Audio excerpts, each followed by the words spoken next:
1912 is a podcast about the expulsion of more than 1,000 Black residents from Forsyth County, Georgia, and its lasting impact on the families affected. In this series, we'll explore how a combination of popular myth and generations of displacement contributed to the attempted erasure of an entire Black community. For an episode guide, maps, photos, and more, visit us online at atlantahistorycenter.com. This episode contains strong language and descriptions of violence. Please take care while listening.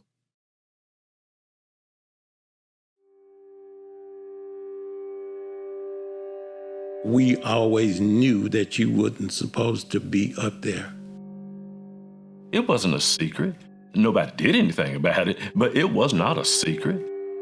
The word was you didn't get caught in Forsyth County after the sun went down. The police would tell you, you got to get out of here by dark. You can't be up here, Black man, at dark. You get got.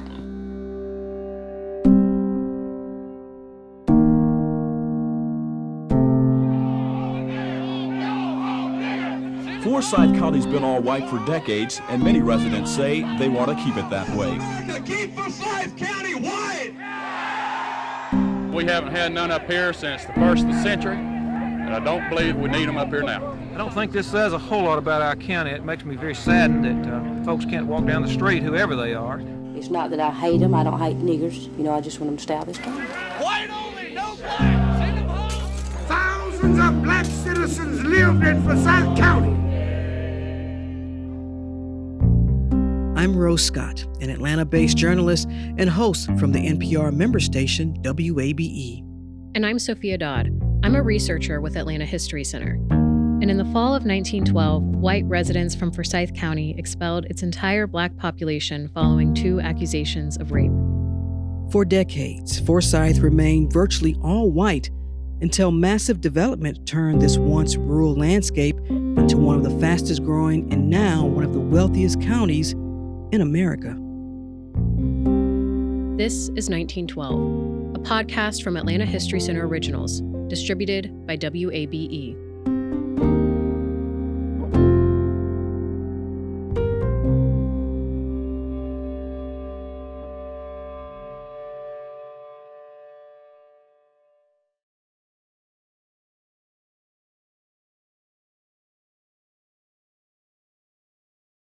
Forsyth County is only 40 miles from Atlanta, Georgia, the birthplace of the civil rights movement, but for decades, it was a world away. From downtown Atlanta, you head north on Highway 400. After about an hour, you'll find yourself at the county seat in Cumming, Georgia. On a typical morning here, you'll see Range Rovers and Teslas zipping around the square, while businesses open their doors to locals and visitors alike. On weekends, many enjoy swimming, boating, and jet skiing at Lake Lanier, which was created in the 1950s. But it wasn't always this way. Long before the subdivisions and lake resorts, Forsyth was home to Cherokee people. The discovery of gold in the area led to the forced removal of Cherokee people from Forsyth and all of North Georgia during what many people know today as the Trail of Tears. Even as the county grew, Forsyth remained mostly rural farmland, and though the county was overwhelmingly white, records show a select few of its richest residents enslaved 890 men, women, and children. Then, after the Civil War, newly emancipated people stayed in the county, founding churches, some buying property, and all navigating freedom while living next to the people who once enslaved them. The Jim Crow South required Black Americans to maneuver through a racist and often violent system. Lynchings and white mob violence were common. In Forsyth, white and Black residents may have lived next door to one another, but they lived separate social lives. They went to separate churches, schools, and gatherings. Many worked for or rented from white families, and even the most self-sufficient Black land or business owners sold products to white people and paid taxes to white county officials. In Forsyth, most people, Black or white, lived near the county seat, Cumming, Georgia, and there were no all-white or all-Black towns. In 1912, this dynamic came to a head when a lynching changed the landscape of this county forever. The start of it is like the start of these same episodes that happened a lot in the Jim Crow South. A lot of lynchings, a lot of episodes of racial violence. They begin with an accusation of rape. That's Patrick Phillips.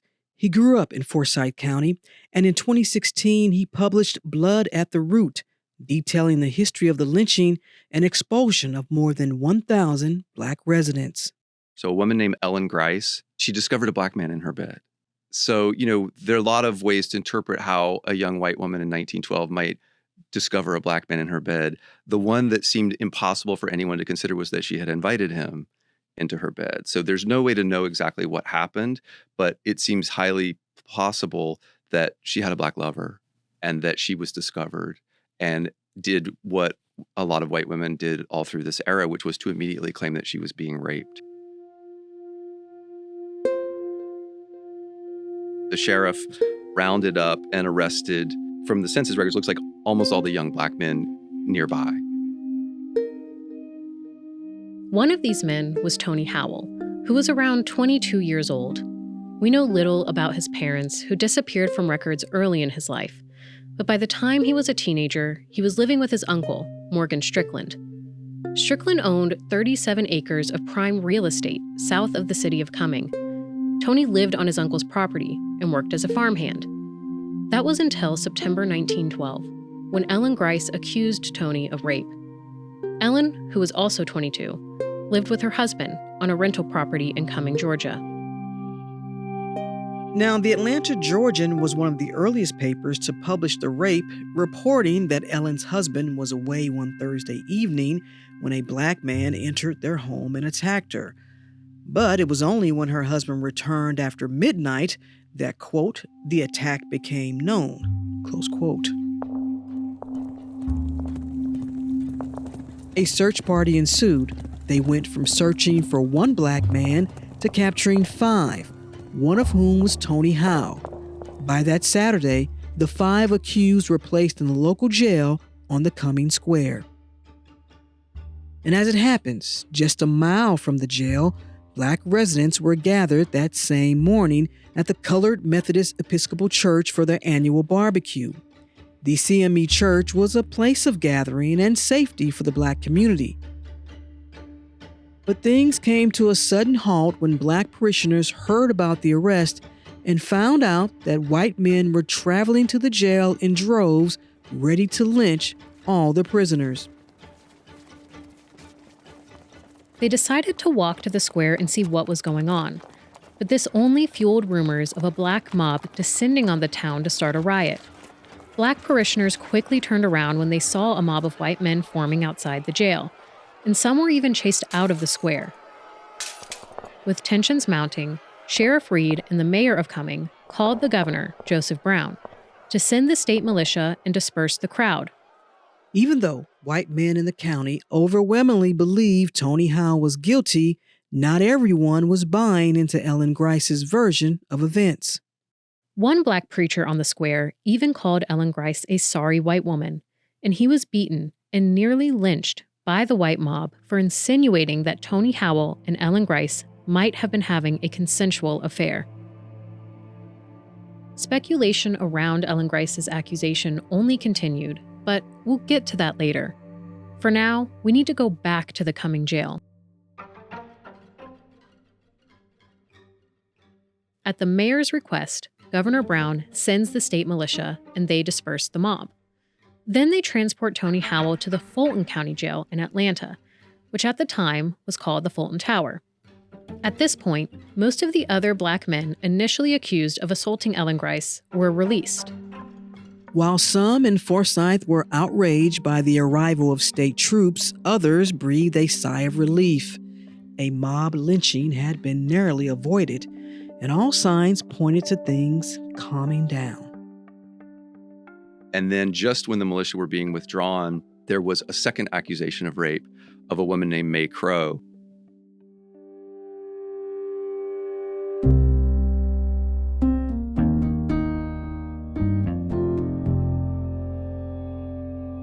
Coming up after the break, She said this white girl got raped.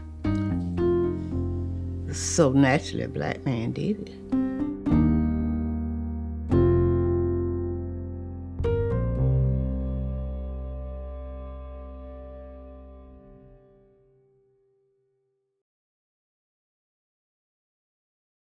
Let's take a moment to recap. It's September 1912 in Forsyth County, Georgia. One Thursday evening, a white woman accuses multiple black men of rape. One of these men was Tony Howell. 2 days later, on Saturday, white men attempted to lynch the prisoners on the Cumming Square, but the state militia successfully dispersed the mob. Tensions were still high, but all signs pointed to things calming down. And then just when the militia were being withdrawn, there was a second accusation of rape of a woman named May Crow. May Crow and her family lived a little over 10 miles from Cumming in the small, mostly white community of Oscarville.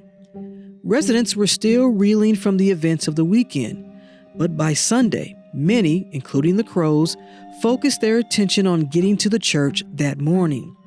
Afterwards, May's mother went to visit family and was expecting May to join her. But May never showed up, and as the afternoon turned to evening and into the night, May was nowhere to be found. She wasn't discovered until early the next morning on Monday. May had been beaten and assaulted, almost to the point of death. Her skull was bashed in, and she had been lying in a pool of her own blood for hours before she was found. And here's the thing. She's found 2 days after white residents threatened to lynch Tony Howell and the other prisoners.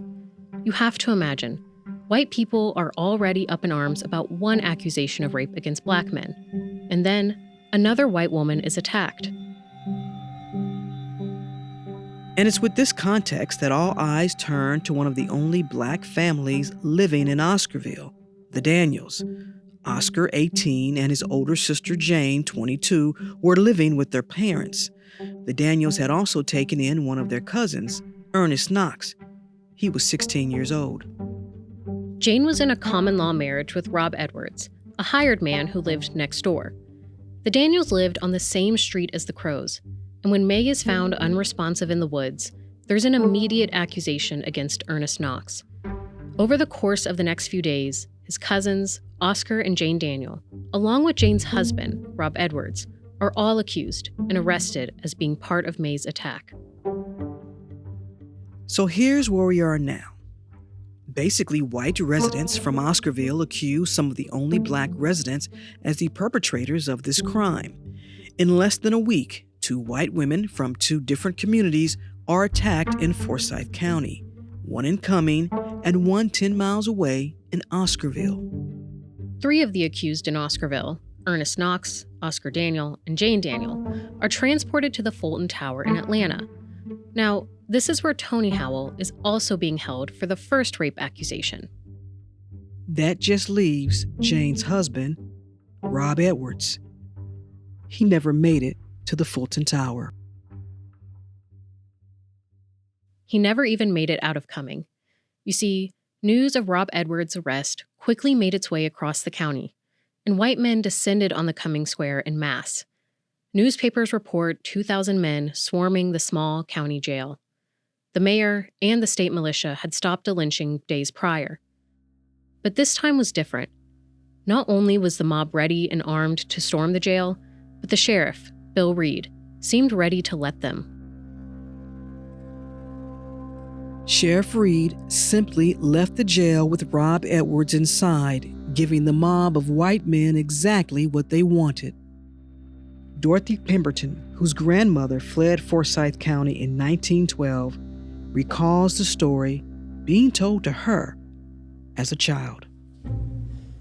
She said this white girl got raped. So naturally, a black man did it. But anyway, they caught the man, and she said they got him out of jail and lynched him and drug him behind a car. As if dragging his lifeless body around the Cumming Square wasn't enough, white men then hanged him from a telephone pole and began shooting bullets into his body. Then someone in the crowd shouted, "Let's run them all out." And they let all the black folk know that they had to leave that night.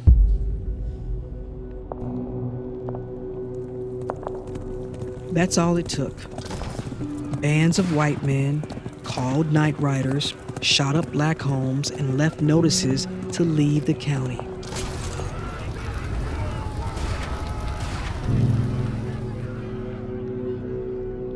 Eventually, all someone had to do was leave a pile of twigs, and black people knew that meant to leave or be burned out.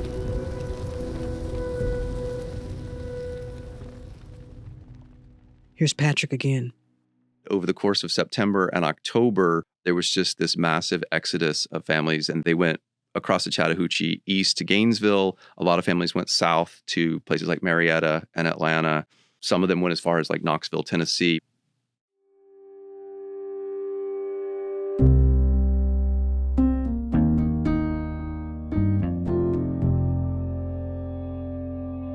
Coming up after the break.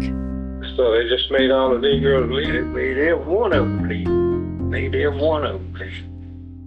They run them all over. Ruined me off with them. How old were you then? I was 20 years old.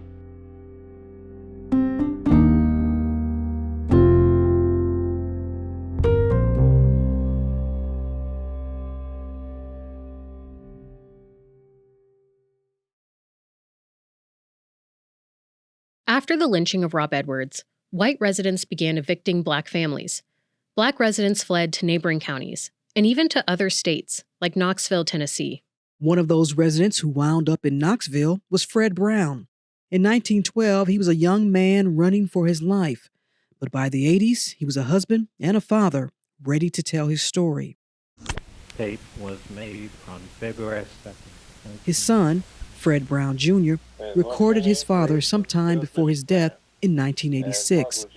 What you're about to hear is one of the only first-hand accounts from the fall of 1912, as told by Fred Brown, who was run out of the county.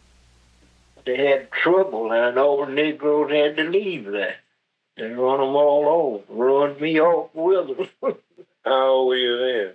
I was 20 years old. 20? Yeah. And what was the trouble? They claimed 3 Negroes raped a white woman. So they just made all the Negroes leave? They made every one of them leave.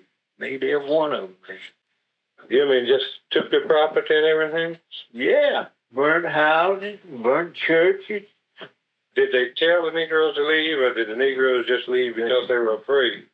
They went and put notices up to the houses and give them so long to move.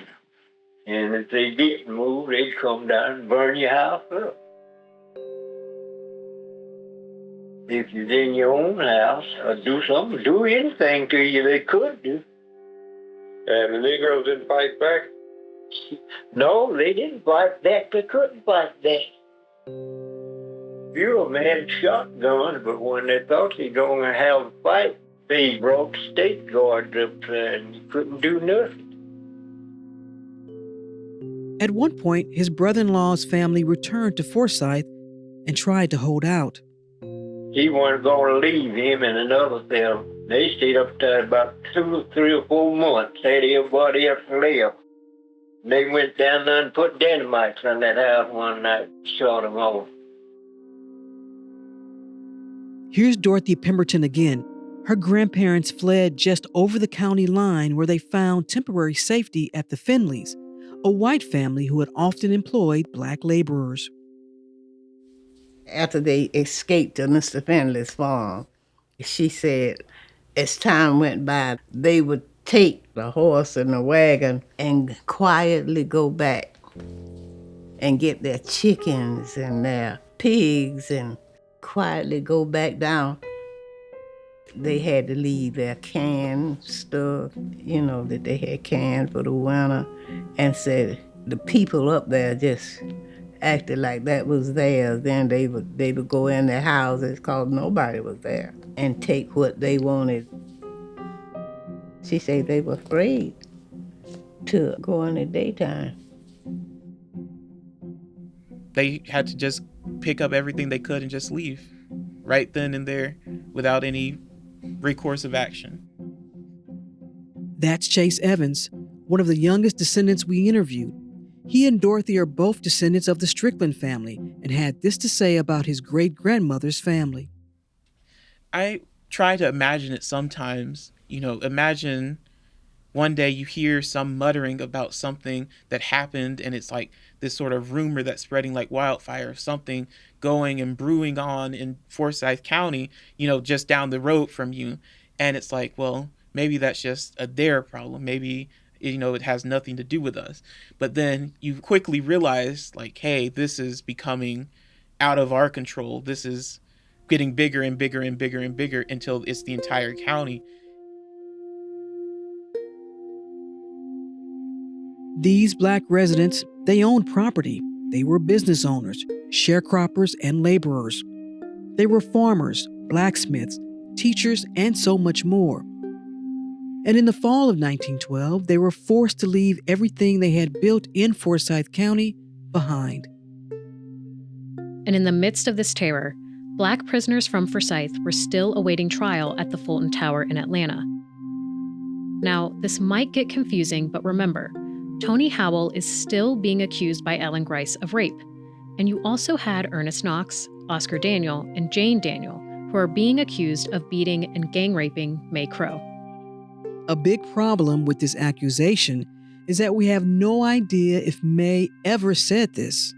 Some white residents would state decades later that May implicated Ernest when she was first found, but this isn't recounted in newspapers from the time.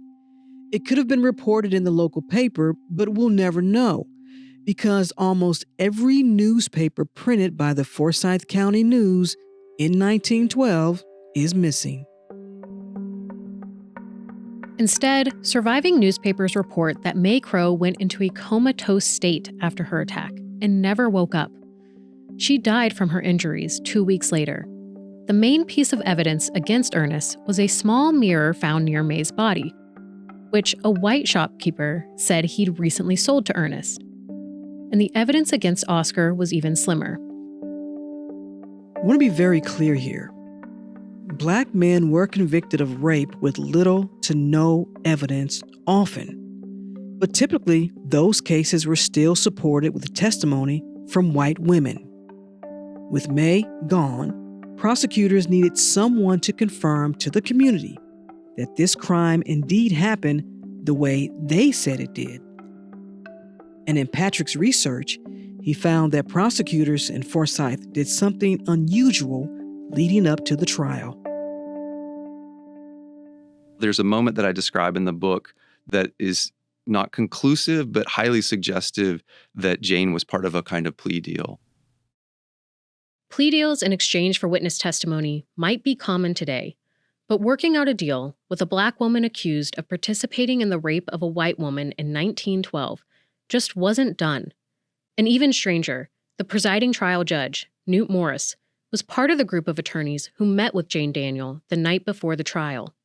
If you're familiar with Georgia history, then that name might already be known to you. Newt Morris later became famous for being a primary organizer in the lynching of Leo Frank, a Jewish businessman in Atlanta who was convicted, but decades later after his death, pardoned of raping and murdering a young white girl named Mary Fagan. Frank's lynching became a factor in the revival of the KKK. But that's 1915. Here, in October 1912, the state militia transports Jane and the other Black residents accused of rape back to Cumming for their trials. Judge Morris and the attorneys meet with Jane, and we don't know what happened, but we do know she was the only Black woman surrounded by powerful white men. When they come out, Jane Daniel has become state's evidence. And the next morning, she shocks the whole courtroom by agreeing to testify against her brother and her cousin. And she tells the narrative that the white community had all become convinced was true, which is that Ernest Knox had killed May Crow, and then he had come and told Oscar and Jane Daniel about it. And Jane Daniel had then gone and gotten Rob Edwards, and they had helped move her body and had helped cover it up. And by that evening, Ernest Knox and Oscar Daniel are convicted of the rape and murder of May Crow by 2 all-white juries. Judge Morris sentenced the 2 teenagers to death by hanging. For the county, Jane's testimony was important in confirming their suspicions about Ernest and Oscar, but also in implicating Rob Edwards, who had been lynched 3 weeks prior in the Cumming Square. Her testimony would have made all the people who had participated in that killing, all the people who had cheered it on, feel that it was justified. And suddenly they could look back and say that they had simply carried out justice that was coming anyway for Rob Edwards. So it recast the lynching as a kind of just act.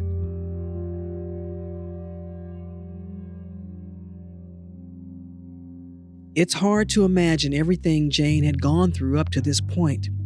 Her husband, Rob Edwards, had been lynched, and she was on track to be executed along with her brother and cousin. There was little doubt those 2 would be found guilty, but Jane's chance of surviving the trial really depended on her own testimony.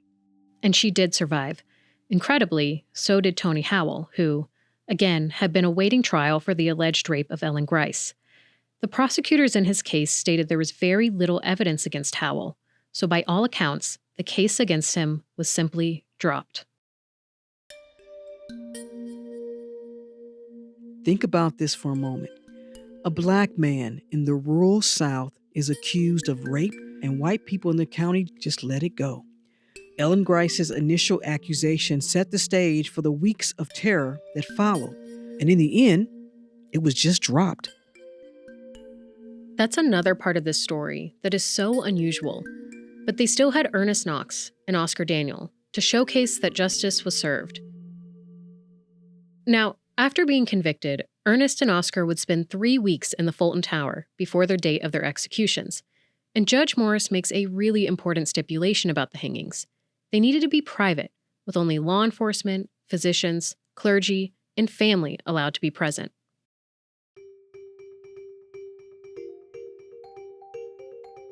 That gave Sheriff Reed most of October to prepare, but a lot happened in that time.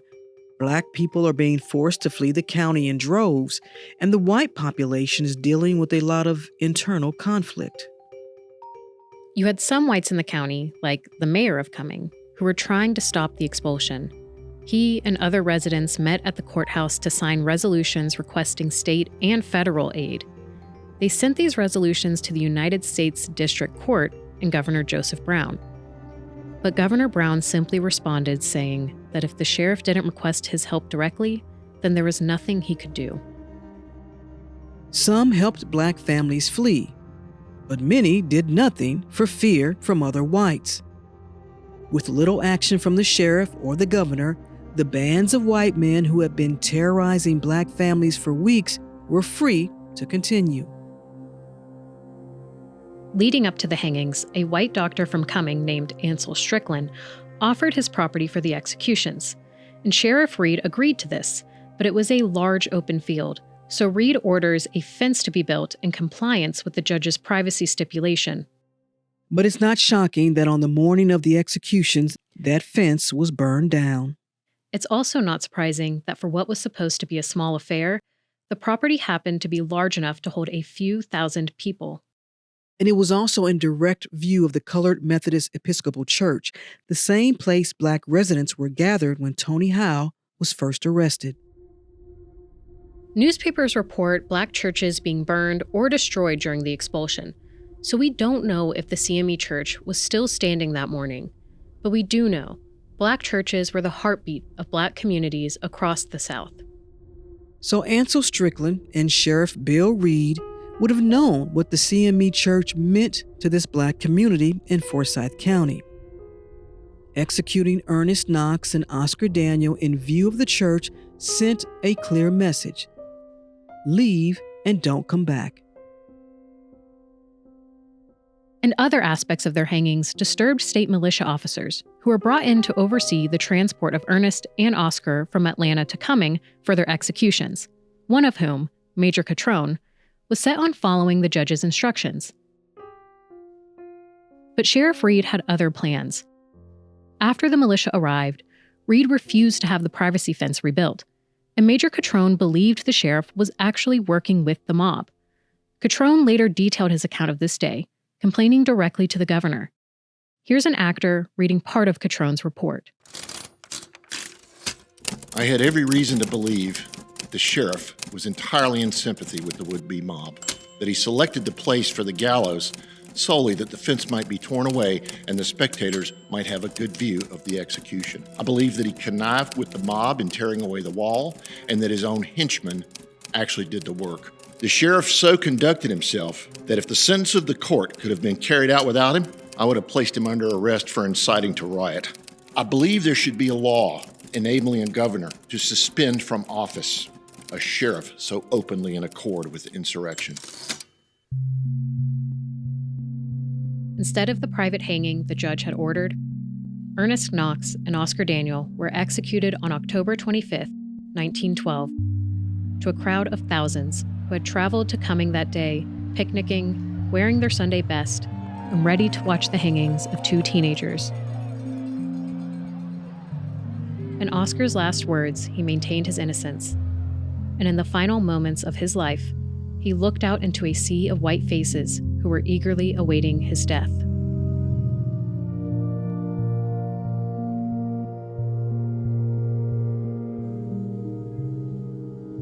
While their hangings are categorized as capital punishment, their deaths were much more akin to a lynching. It was a public and mobbish display of force, which defied the orders of the judge, and many people in 1912 thought the same. The fallout from the executions started to make its way into papers with state leaders, including the governor, criticizing Sheriff Reed and calling the execution illegal. But Sheriff Reed faced no official consequences for his actions. He later went on to join the KKK. Ansel Strickland, the one who hosted the hangings on his property, responded to the criticism in local papers. Here's an actor reading his account.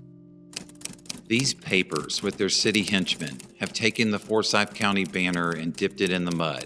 I say it is a shame. I heard a lawyer say the other day that this hanging was mobbish and an open violation of the law. Now, what is the law? Law is the will of the people.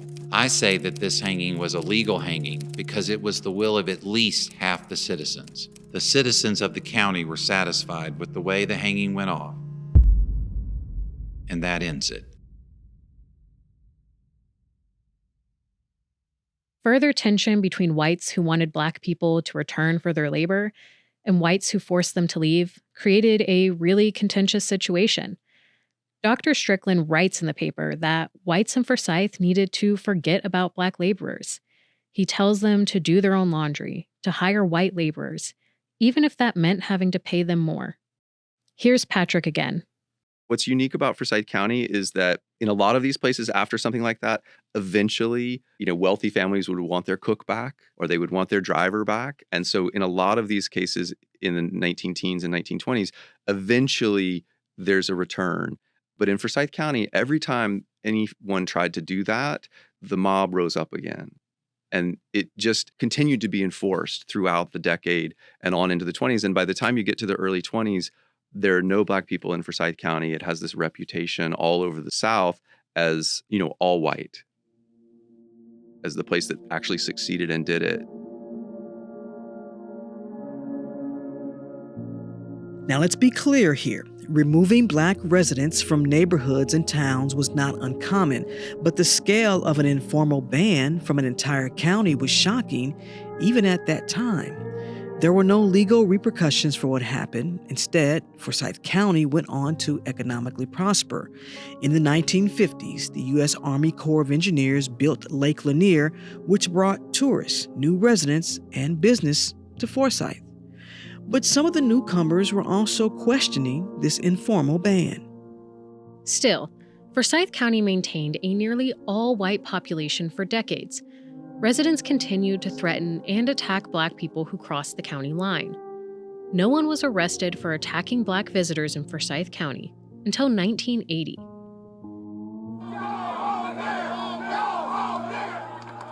Then, in 1987, Blacks and whites gathered in Forsyth for a peace march in honor of Martin Luther King Jr. Day. White The marchers were clearly outnumbered by their antagonists who lined the road in a scene that looked like something out of America's darker past. They were met with an angry white mob who hurled insults, rocks, and glass bottles at marchers. People across the United States were shocked at the images, which drew comparisons to violent attacks of peaceful protesting during the Civil Rights Movement. Delegates from Forsyth responded to the controversy by denying the racial violence of 1912 resulted in any Black-owned land being illegally seized. We'll cover more of that in Episode 4. But the nationwide reaction to the attacks on marchers made it clear in 1987 it was no longer acceptable to be proud of running Black families out of this county. You are looking at land in a county in America where not a single Black person has lived in 75 years. We bring you today to Forsyth County, Georgia, just 30 miles north of Atlanta. Following the marches, more diverse groups began moving to the county. Hotbed of racism. Some remembered Oprah calling Forsyth a hotbed of racism. But most opted not to talk about the events of 1912, and this silence has created a void filled with misconceptions and even ghost stories. Which is how I remember hearing this story growing up in Forsyth County. I'm from Cumming, Georgia, and when I heard about Black people who once lived in the county, it's like they were haunting Forsyth. Many believe they're haunting Lake Lanier, even though the expulsion of Black residents and the construction of the lake are 4 decades apart from each other. Over the past couple years, this new narrative really took off when comedian Amber Ruffin hosted a segment on Oscarville for her late-night show. In this retelling, Oscarville was a Black town flooded to create Lake Lanier and hide the crimes of 1912.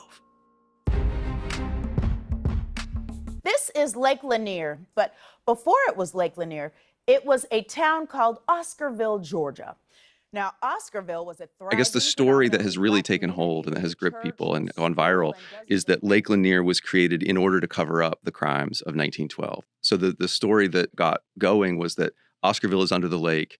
The lake was created to cover up those crimes, but Oscarville is still above ground. You can Google it on Google Maps. You can go there. It is not under the lake. It claimed that Oscarville had been a Black town. It wasn't a town at all. It was 65 people in 1912. It was not a Black community. It was a white rural community. And one of the reasons that Ernest Knox and Oscar Daniel were targeted, I think, is that they were very much in the minority. And they were among the very few Black families who were living there. But, the lake was built in the 1950s. The families like Ernest Knox and Oscar Daniel's families, they had been gone from Forsyth for 40 years. It didn't matter that census records and news articles made it clear that Oscarville was a mostly white town, or that Oscarville was still on maps of Forsyth County long after Black families were expelled. TV producers, popular social media accounts, and even journalists have latched on to the story of a flooded Black town. This narrative unintentionally absolves old and new residents from acknowledging that the sites of former Black churches, homes, and businesses are still above water. Over 1,000 Black residents were expelled from the entire county across 200 square miles. But Ruffin's segment on Forsyth did put one question at the forefront of everyone's minds. What happened to the Black families of Forsyth County after 1912?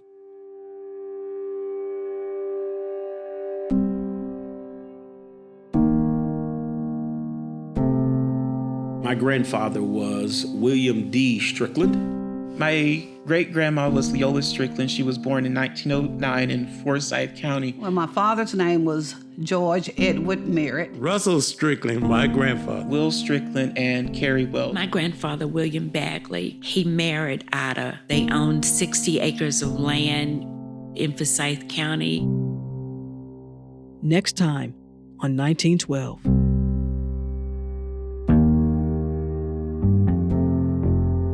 "1912" is a production of Atlanta History Center Originals. Christian Weatherspoon is our executive producer. Sophia Dodd and Samantha Young are our producers. Episodes were written and researched by Sophia Dodd. Our show is edited by Mike Voulgaris with Samantha Young and Michael Peterbon. Content support by Tiffany Hart. Additional support provided by Paula Shagnon, Atlanta History Center marketing team, and Atlanta History Center staff. Studio and field recording by Michael Pietrabon and Linda Spears. Music is from Blue Dot Sessions and Epidemic Sound. A special thank you to descendants and participants of this podcast who shared their time and stories with us. Visit us in person at Atlanta History Center to see descendant photos and family histories, which are on display through 2025 and can also be seen on our website, atlantahistorycenter.com. You can find us on Facebook, Instagram, and Twitter at Atlanta History Center, and on YouTube at Atlanta History. 1912 is distributed by WABE. Listen at wabe.org/1912 or any place you find podcasts.